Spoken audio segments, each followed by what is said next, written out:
Today I'm going to focus on our second reading from St. Paul to the Romans. It begins by mentioning something that's very familiar to us all: sin. You might be thinking now, I don't want to hear about that. Well, we can't help but hear about it, for the world is full of sin. Just listen to the news. And as St. Paul says, everyone has sinned. If you read Paul's letters in the New Testament, you see how aware he was of his own sin and of his own struggle with sin.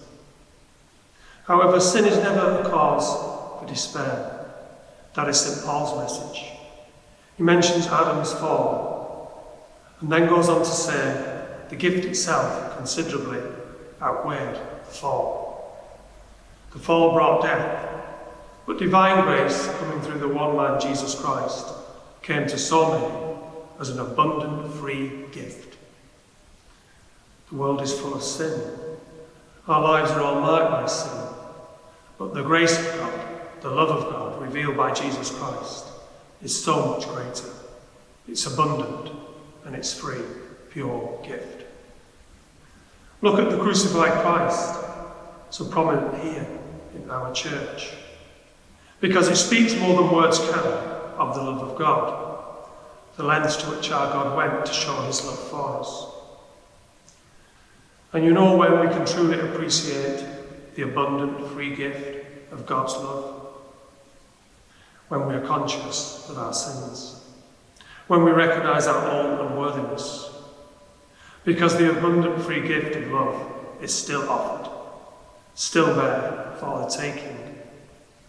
If we deserved God's love, it wouldn't be a gift anymore, but a right.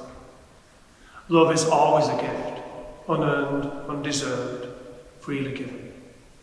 It's awe-inspiring when you grasp that. I'm reading a book at the moment called Between the Cross and Resurrection, Theology of Holy Saturday. It focuses on that day when Jesus our God lay dead in the tomb, lifeless, and all seemed lost. But actually, the victory had already been won. The resurrection was certain, because our God in Jesus had sacrificed himself. He had not called on legions of angels to defend him.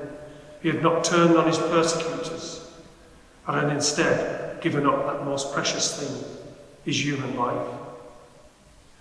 Love proved itself worthy of the name in sacrifice and in forgiveness. Jesus had shown both in abundance. It's shown us the way to move hearts and minds, love. The only way to make a lasting change for the better in our world. Not bashing people over their heads, not ramming things down their throats, especially not religion, but by loving them, shown in self-sacrifice and forgiveness. Jesus says in our gospel today that every hair on our head has been counted. Easier with some than others that, but that means he knows us intimately. He loves us as we are, warts and all. If you want to know how much, look at the crucifix and remember the love shown there is so much greater than all the evil in the world.